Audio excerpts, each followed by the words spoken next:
It's Behrooz over Nick.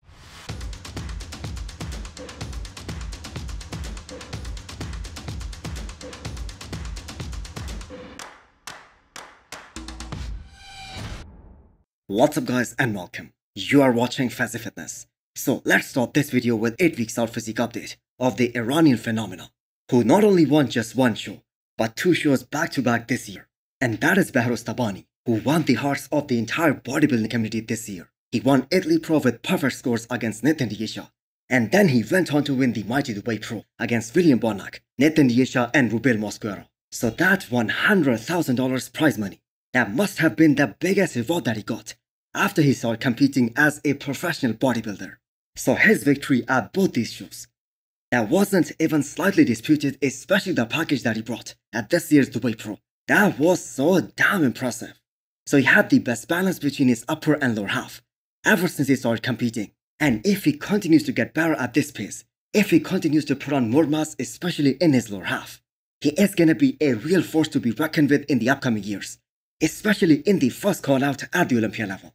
But the question right now is that, will he ever be able to travel to the US and compete at the biggest show in the world? So we are now at 8 weeks out of this year's Mr Olympia. And Milos, in the latest episode of the Menace podcast, he prayed that he gets here in time. And that only means one thing: there hasn't been any progress regarding his visa. So Milos is known for overhyping his athletes. And that is completely fine, because almost everyone does that. And we just saw the same here as well. In Milos' top 6 predictions, he has Behrooz Tabani coming in at 5th, ahead of Nick Walker, and I'm sure Nick Walker won't be happy with that. But these guys in the Menace podcast, they are gonna change their predictions about 7 more times before this year's Mr Olympia. I hope to God that Behrooz is going to be in Olympia, that he can make that first call out and battle with those guys. I would love to Behrooz see in fifth there. It's Behrooz over Nick. Yeah, and then Nick in sixth.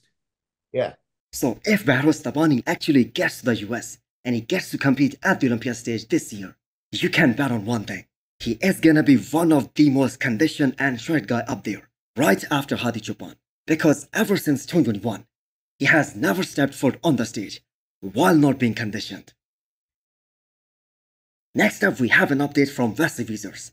So I told you guys yesterday that at this point in time, at 8 weeks out, Wesley looks to be the most ready guy among the top 5. And him saying that he's already very close to that weight limit that he wants to be in, so that his weight making process goes very smoothly. That is a proof right there that they are coming in so ready for this year's Mr Olympia. And that is why his coach Stefan, he added more carbs to his diet regime, because 8 weeks is still plenty of time, and they don't want to risk losing any muscle during that weight making process.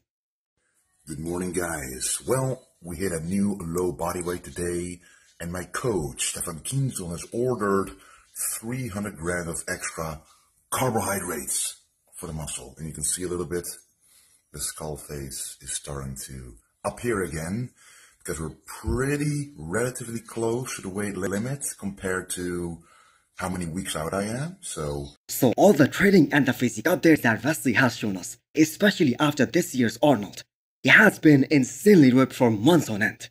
And it's kinda surprising that some of these other guys, like Ors and Ramon, they go through so much suffering, they go through hell, to make their weight cut off. And they aren't necessarily bigger than Wesley, while Wesley himself is one of the tallest guy out of all of these top 5, along with Chris Bumstead, who by the way is sitting so comfortably at 8 weeks out of the show, getting those refeeds. So Wesley Visors, after winning the Arnold, and he actually won both of them, the Ohio and the UK one, he has totally changed the entire spectrum of classic physique division. And that is why I believe this is gonna be the best classic physique Olympia since 2019. That year C-Bum won his first ever Mr Olympia title. Next up, we have an 8 weeks out physique update of Rafael Brandao. So he is doing his fatherly duties as well as prepping for this year's Mr Olympia. So these 3 guys, Chris Bumstead, Derek Lansford and Rafael Brandao, they will have a different sort of challenge this year, because all of these guys, they just became fathers in 2024. But their Olympia prep has also been going very smoothly. So Brandao posted new updates today, looking very round and very aesthetic. So this guy has everything that it takes to be in the first call out at the Olympia stage. But unfortunately, he still does not have enough size to hang with guys like Samson Brandao and Andrew Jack. Although you can put him in that same category of tall guys with good aesthetics and amazing flow overall. That kind of physiques where your eyes are constantly drawn towards them, especially in the comparison shots. So how much size Rafael has been able to pack on since this year's Arnold Brazil? Well, I have to say not a lot, because getting bigger in such a short period of time, that has never been Brandao's goal. He has always maintained a super small waist ever since he came onto the scene back in 2017, and intends to keep it that way. So Brandao is only 31 years old. So that is a perfect strategy, considering that he has all the time in the world. He does not need to rush the process. So realistically speaking, Rafael Brandao will be around 7th to 9th at this year's Mr Olympia stage, depending on how conditioned he shows up. And let's just hope that he doesn't show up the way he did at this year's Arnold Brazil, because that physique isn't gonna place top 10. Next up, we have our reigning Mr Olympia, Derek Lunsford. So he is doing insane lifts right now, the kind of lifts that he has never done before. I mean, the man is hitting PRs at 9 weeks out of the show. And that just goes to show us that the champ is in great spirits. And with all the perks that comes with being the reigning Mr Olympia, that also comes with a lot of pressure and expectations. And all these expectations, they aren't just from the bodybuilding world, but what the reigning champion expects from himself as well. And that is why he's doing stuff that he has never done before. I'm pretty nervous. Never touched this weight before. Where are they? 80? 85? 85. Oh. So he also got another glimpse of Derek hitting that most muscular shot in his latest YouTube video. So there is definitely more tissue added in some areas. For instance, his chest and his delts. And now it is time to get shredded. So every other person is claiming that it is gonna be Hadi Chopin from the front and Derek from the back.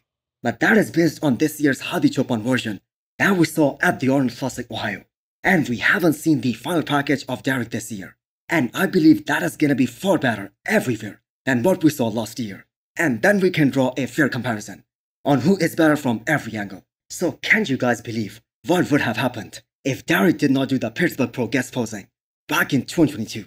The man completely changed the landscape of the sport that night. And that is why there is only one person in the history of bodybuilding who can claim that he won the Olympia title both in the 212 as well as in the men's open division. That Andrew is like the aesthetic statue of how, like, what a bodybuilder should look like. Ever since Andrew Jack won this year's Texas Pro, he's being discussed on every single bodybuilding podcast. And it is a lot of fun listening to all these breakdowns as we get close and close to this year's Mr Olympia. So this one is from the latest episode of the Bodybuilding and the Bollocks with James, Ian, Fouad and Ben. And they discussed every possible scenario on how Andrew is gonna do at this year's Mr Olympia. So keep in mind, Chris Aceto made a major statement after this year's Texas Pro that Andrew Jack could very well dominate this year's Olympia as well. So does that mean that they intentionally tried not to push him to his limits as hard as they could have? Because everyone just knew that Andrew is gonna win this show even if he shows up at his 90%. Well, Ben Chow and James Hollingshead, they agree to this sentiment. And that only means that Andrew has a lot of gas left in his tank, and he can be a few % better at this year's big stage.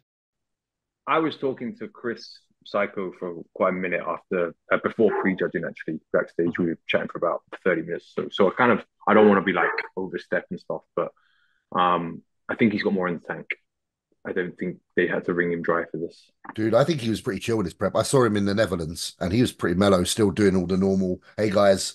So the reason why Andrew is being discussed over and over again, even though most of us know that he probably won't win this year's Mr Olympia, is because the man is one of the most statuesque physique that we are gonna see on this year's Mr Olympia stage. He has ideal skin quality, especially from the front. Abs so deep that they are visible in the front lat spread. Crazy V-taper, and last but not least, the height factor, him being 6'2", versus someone like Hadi Chopin or Derek, who are 5'6" or 5'7".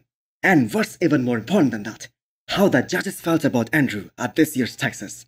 And even Mannion said that Andrew put himself in that race for the title this year. If you had to predict right now, do you think Andrew could beat Derek? I've got this feeling about Andrew this year that maybe he could win the Olympia. So I'm going to ask you one more time. Do you think So Andrew will beat? I'll be Team Andrew this year. Andrew's winning the Olympia this year. I'll say. So what about if Andrew comes in even 5% better in terms of conditioning, with the same fullness, with the same flow, now we saw at this year's Texas? Does he win the Olympia title then? Do let me know what you guys think. And also hit the thumbs up button if you liked the video. And smash the subscribe button if you wanna come back for more. Thanks for watching.